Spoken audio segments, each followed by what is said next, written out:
You may have heard of the saying, man is his own worst enemy. You are your worst enemy. Actually, I would say that you are the best friend of your worst enemy. Man is not your worst enemy. The devil is.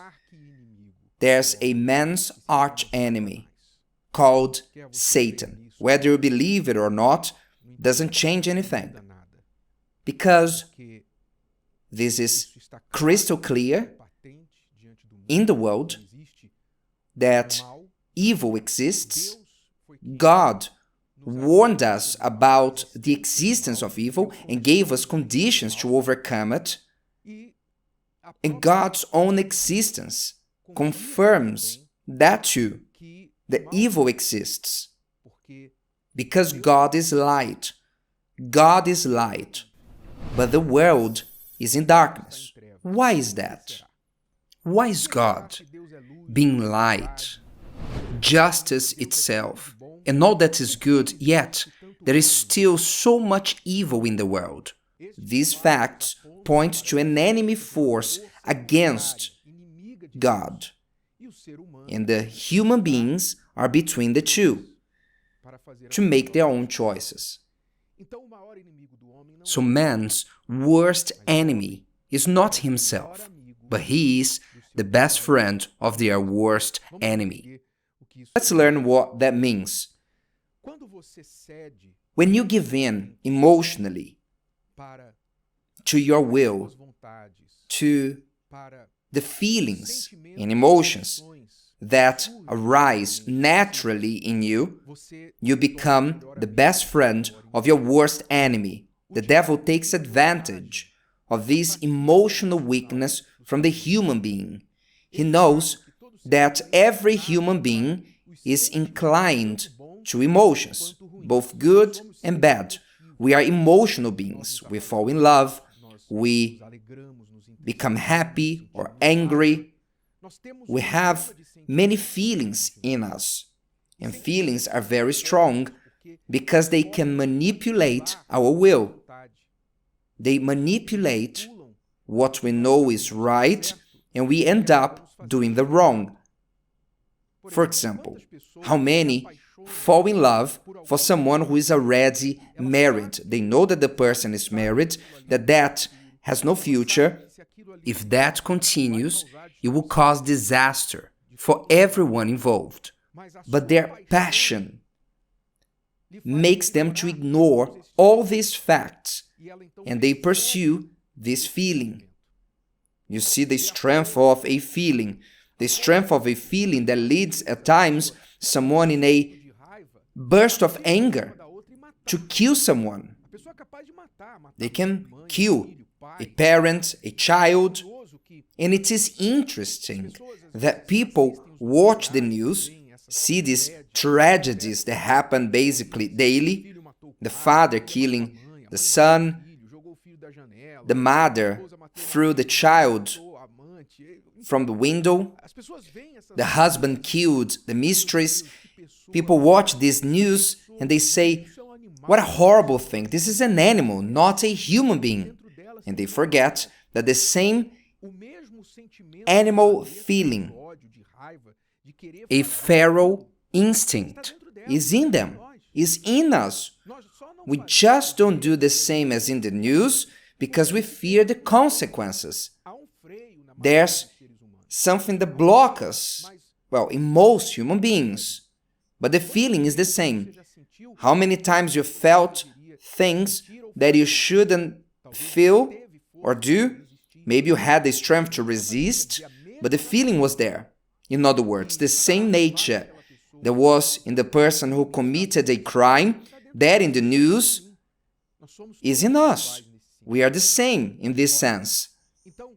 So when you emotionally give in to the feelings and emotions in your own will, is when you make yourself the best friend of your worst enemy. Is when the devil enhances human feelings against the human being themselves. Maybe, right now, You are harboring in your heart a grudge.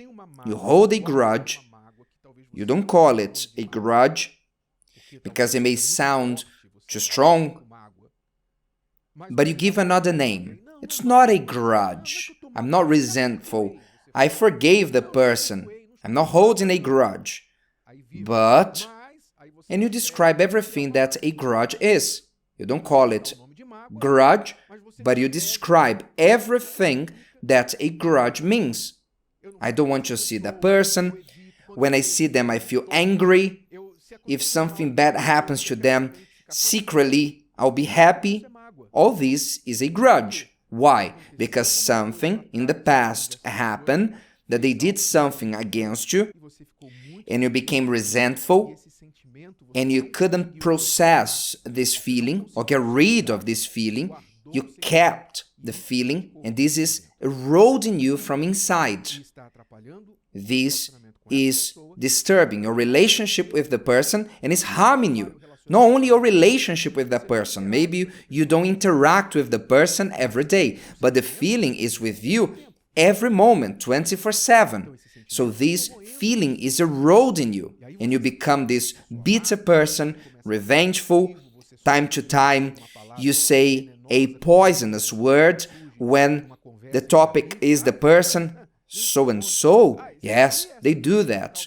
You use a poisonous word. Why? Because the poison is dripping out of your mouth, because the grudge is taking over your heart, and evil takes advantage of it. The evil sees that you are inclined to grudges. What does he do? He promotes similar experiences for you, between you and others, that you may increase this container of grudges in you. Do you understand how you are helping unintentionally your worst enemy? Maybe you have the feeling of laziness, another feeling. Who doesn't feel lazy when the alarm rings? You slept late, you haven't had a good night, and then you snooze the alarm for another 5 minutes. We all identify with it. But we're only talking about the alarm. But during the day you feel lazy on making the call or facing that big problem that it will not be easy because you will have to talk to someone, you will have to face a problematic decision, and then you procrastinate. No, I won't do this today. I will do it tomorrow. You leave it for later, and you wish that the problem disappears by itself. You won't. Each day that you delay to resolve a problem, it only grows. But the laziness, the fear, am I right? That feeling of discomfort that you have to face the problem makes you to avoid the issue. And then what happens? You become your enemy's best friend, because evil works to delay your life, and soon someone demands that from you. What about that, what I asked you to do? And you say no, and then you have the reputation of someone who is irresponsible, and you are not promoted at work. Maybe you are fired, and then you complain, I'm not lucky. I'm not lucky in my life. It's not that you are not lucky, you gave in to your feelings. Each moment we give in to our own will that leads us to do the opposite of what we should, we are being our enemy's best friend. We self-destruct, or helping our greatest enemy to destroy us. You have to be alert about this. Be alert and learn to overcome your feelings. Don't be someone who gives in to feelings. You need to learn to pray, to surrender what you feel to God. You need to learn to be understanding. This doesn't make any difference to me. I will let go of it. You need to learn to be more practical. Let's do what we must, and quickly. As Jesus spoke to Judas, what you have to do, do it quickly. When Judas came to betray him, when the soldiers came to arrest Jesus, he told the soldiers, and Judas was amongst them, what you have to do, do it quickly. In other words, Jesus knew that he had to go through that. His will was that the Father would take the cup away from him. But when the time came, he said, what you have to do, do it quickly. So dear friends, bring this to you. What you have to do it quickly. Do you have to forgive? Forgive quickly. Do you have to solve the problem? Solve it quickly. What do you have to do? You need to overcome your past. So overcome it. Do you need to end this relationship that is going nowhere? So cut it off. Delete this social media that is harming you. Cut the credit card that you know you don't have the condition to handle it. Do what you have to do. Go and make peace with your spouse, with your parents. What you have to do is to do it quickly. Because the quicker you solve it, you solve this problem, your will, the quicker you will overcome the evil that is taking advantage of your feelings. If today's video helped you and you know someone that could benefit from it, share it with them, and if you haven't subscribed to the channel, you may do so now. See you later.